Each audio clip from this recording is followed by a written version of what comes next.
Welcome to the Fermented Homestead. If you're new here, my name is Anna, and on this channel I'm sharing our journey of learning how to turn our home into a homestead. Today I'm just kind of a really crummy day. Well, yesterday was a much worse day, but today I'm just coming along to kind of show you what happened yesterday. I was at work yesterday, and when my husband got home, he sent me a bunch of texts, and he sent me tried calling me a few times and just said, hey, call me, this is an emergency. So I called him, and he's like, well, I have some really bad news. Do you want me to tell you now, or do you want to wait until you get home? And I was like, well, just tell me now. And something ate all of our chickens. All of our meat birds. Our regular chickens have not gone outside yet, our egg layers, but thankfully. But something got into our cage and just tore it open. And this is all the remnants of the chickens. You can kind of see there's just a little bit left in there. I'm surprised that the predators didn't come back and finish off what's left of the barbecued chicken in there. So not 100% sure what it was. Have a pretty good idea it was probably a pack of neighborhood dogs that probably came along, because let me show you why I think that here real quick. So once my husband actually told me what had happened, I was terrified that it was my fault and that I had left the door open. And so honestly, thankfully yesterday I had actually filmed the chores that I was doing, and I could go back and look, and I definitely locked it and I tightened the latch. So they just figured out how to get through it, and so obviously we need to improve on that for next time.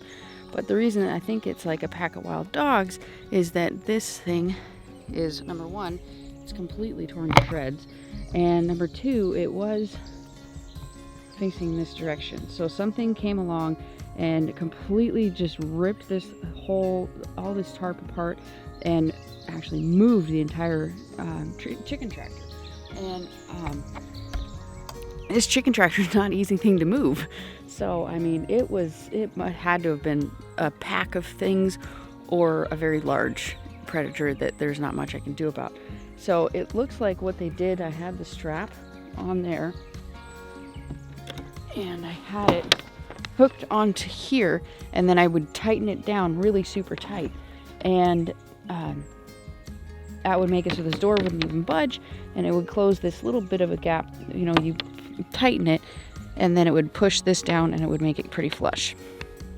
So they clearly they had strength, so they had the strength to get the hook off of there. The hook is undamaged.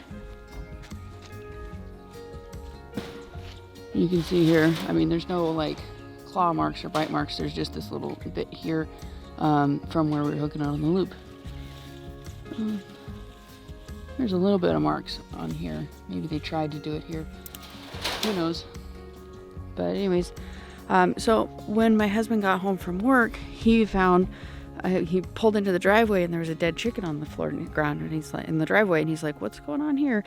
And when he got out, he could see, I mean, like all along here, there was just a line of dead and decapitated chickens, and then they were just all over. He found 15 of the chickens, and being the amazing, wonderful, sweet husband that he is, he cleaned everything up before I got home, so I didn't have to see it or deal with all of these, 20 dead chickens.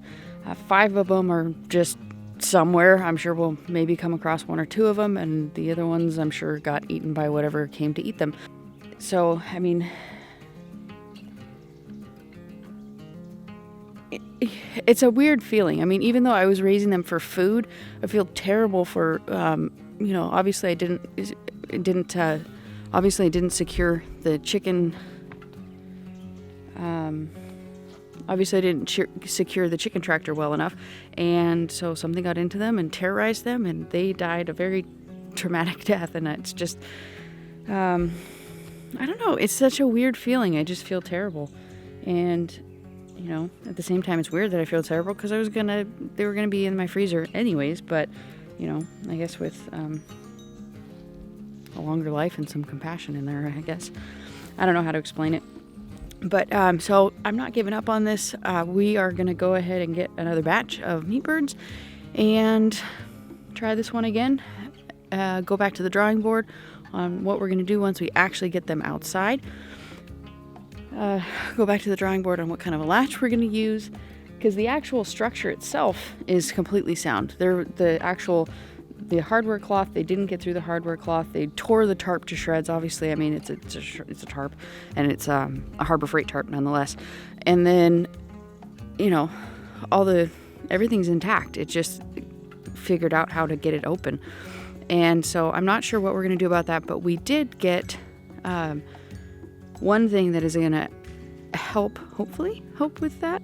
Our plan moving forward is to fully fence this area that we plan on gardening and having the animals in for the next, probably this season. And we're going to fence this whole area in with high fence. It should be fairly easy because a lot of it is fenced. We just need to fix the holes and the gaps and the bottoms and everything. So we need to fix that, and then we're going to run the fence along here, and then we're going to continue it on the other side of the house. And then so it's going to go down here and shoot across here along our property line, and then up either on the inside or the outside of that blackberry bush there, and come all the way up to the shed. And then once we're in the shed, it should be pretty easy to fence that part. Just a couple little gaps that we'll need to fill in. And so we're going to fence that. We're going to fence it very high, and then inside of that hardware fencing, we have Premier One fence that I just got in the mail the day that this happened. I was so like, of course it would happen that day. We got the Premier One fence, and it's packaged up and it's in the house. And so once we're ready to move more of these out, we're going to test it out. Well, we're going to test it out before then, but and figure out how to use it and how to charge it and how to make sure that it stays hot, and you know, everything that we're going to do with it. And I'll bring you along and show you what we're doing with that. So I just wanted to make sure that I shared. I'm trying to make sure that I share everything possible with this whole homesteading journey and all the lessons that I'm learning. And this was a huge one. This was a huge, huge lesson. You know, 20 chickens dead and 5 of them gone missing, and all of that work for the last 4 weeks completely gone. And so it was just a super bummer. It sucks really bad. So I just wanted to share that with you. I'm trying to share everything that I possibly can with you so you can understand what kind of goes into all of this. So thank you so much for watching. If you enjoyed this video, go ahead and give it a thumbs up. Subscribe to this channel if you haven't already, and we'll see you next time for all the things that are coming along on the homestead and all the videos that are upcoming, and as well as how we're going to fix this problem of the chicken tractor and whatever predator or predators most likely came and snatched and ate all my chickens. And that probably might include a trail cam at some point, so we can figure out if it is one of the neighborhood dogs or if it is some big gnarly predator that we want to stay away from. So yeah, thanks for watching. Bye.